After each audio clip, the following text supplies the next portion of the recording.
Assalamualaikum sahabat. Inilah cerita tentang seorang anak yang dulunya hidup miskin bersama ibunya, kini bergelimang harta setelah menjadi PNS. Namun, kesuksesan membuatnya lupa akan pengorbanan sang bunda. Suatu hari, sang ibu yang kelaparan datang meminta sedikit beras, namun ia justru mendapatkan perlakuan keji dari anaknya. Bahkan, air cucian piring menjadi balasan kasih sayang seorang ibu. Bersiaplah untuk menyaksikan kisah pilu seorang anak durhaka yang akan merasakan azab pedih akibat perbuatannya. Apakah penyesalan akan datang sebelum semuanya terlambat? Simak kisah selengkapnya yang akan menguras air matamu. Mentari pagi menyengat kulit, terasa membakar ubun-ubun.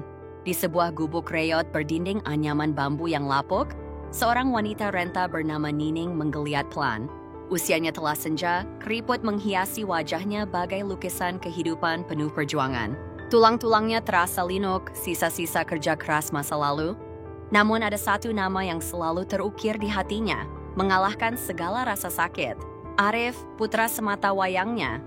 Dulu gubuk ini menjadi saksi bisu kemiskinan mereka. Nining bekerja serabutan, mencuci pakaian tetangga, membantu di sawah, apa saja demi sesuap nasi untuk dirinya dan Arif.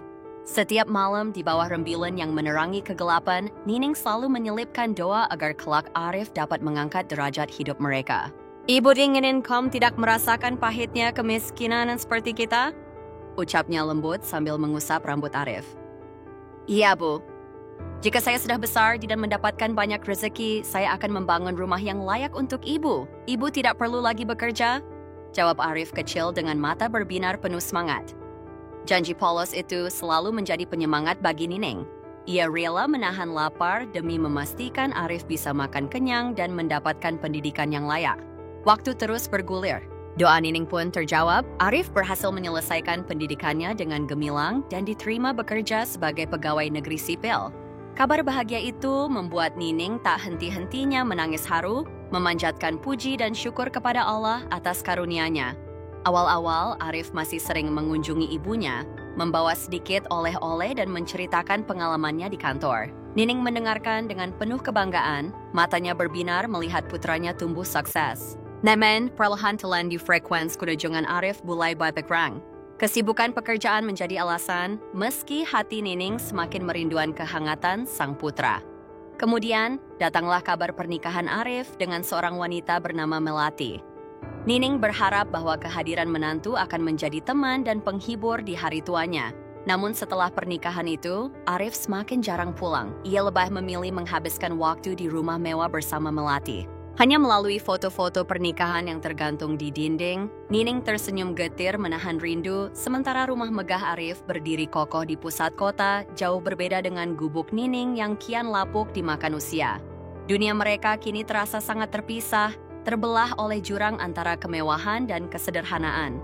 Nining terus berdoa agar putranya dapat menemukan jalan untuk kembali, walaupun hatinya menyimpan tanya mengapa Arif seolah melupakannya. Suatu hari, keputusasaan merundung Arif yang selama ini terlena dalam gemerlap dunia. Saat ia sedang berbincang dengan Melati, sang istri yang tak pernah menunjukkan rasa hormat kepada ibunya, perkataan sinis mengenai kehadiran Nining membuatnya merasa terguncang.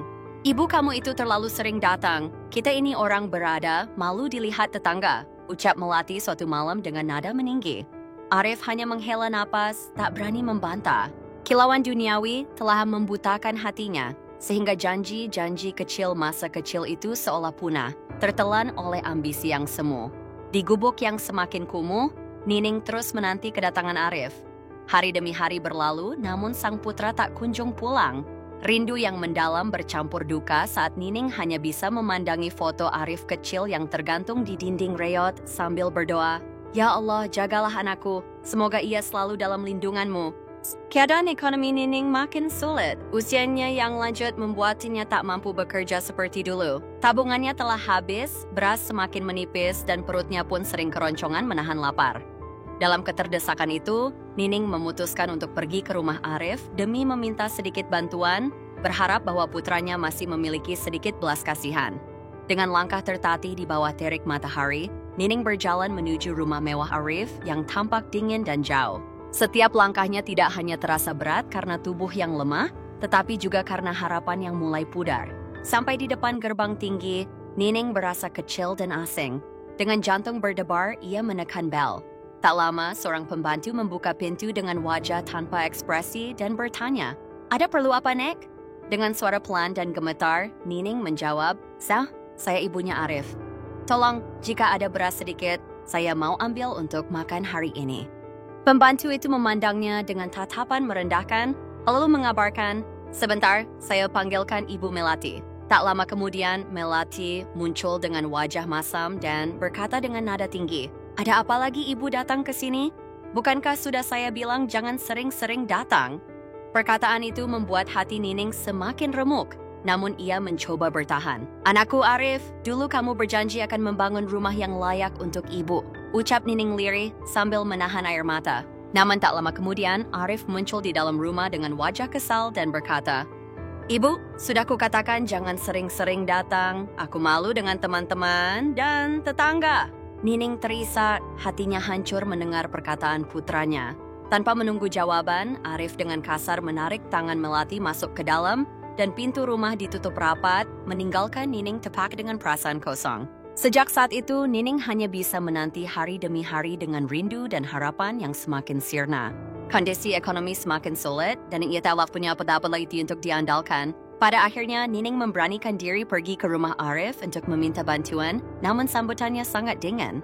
Tak lama setelah itu, dalam kemarahan dan keputusasaan, Arif kembali membuka pintu dan dengan marah membawa seember air cucian piring yang kotor dan berbau, lalu tanpa belas kasihan menyiramkan seluruh air itu ke tubuh Nining yang rentah.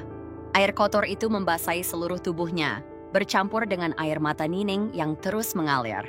Tak tertahankan, Nining pun berbalik dan berjalan gontai pulang ke gubuknya sambil menangis meratapi nasib dan perlakuan anak yang telah ia besarkan dengan penuh cinta. Waktu terus berlalu, kehidupan mewah Arif dan Melati terus berjalan, namun bayangan ketidakadilan dan keangkuhan mulai menghantui. Suatu hari kesehatan Arif mulai menurun drastis. Tubuhnya diserang penyakit yang mengerikan, bisul-bisul dan ruam merah meradang, disertai bau busuk yang menguar. Teman-teman dan rekan kerja menjauh, dan Melati pun mulai menunjukkan sikap acuh tak acuh serta bahkan mencibir. Di malam-malam penuh penyesalan, Arif terbangun dengan keringat dingin, teringat akan kebaikan dan kasih sayang Nining yang dulu pernah ia abaikan. Dalam kehampaan, dengan suara serak, ia berbisik, "Ibu, maafkan aku anak durhaka." Penyesalan yang mendalam mulai mengguncang hatinya. Dengan susah payah, Arif bangkit dari tempat tidur, walaupun tubuhnya lemah, dan memutuskan untuk menapaki jalan menuju gubuk Nining. Setiap langkahnya disertai oleh rasa sakit yang menusuk dan beban penyesalan yang luar biasa. Setibanya di depan gubuk reot, ia mengetuk pintu dengan lemah, namun seorang tetangga segera menyampaikan kabar duka. "Nak, Ibu Nining sudah meninggal dunia seminggu yang lalu karena kelaparan dan penderitaan." Seperti tersambar petir, Arif terjatuh lemas. Air mata penyesalan pun mengalir deras ketika ia menyadari betapa ia telah menyia-nyiakan kasih sayang seorang ibu yang begitu besar. Di pemakaman sederhana, di antara nisan-nisan usang, Arif berlutut di depan sebuah nisan kayu bertuliskan Nining dan menangis memohon ampun, "Ibu, maafkan aku telah menghina kasih sayangmu."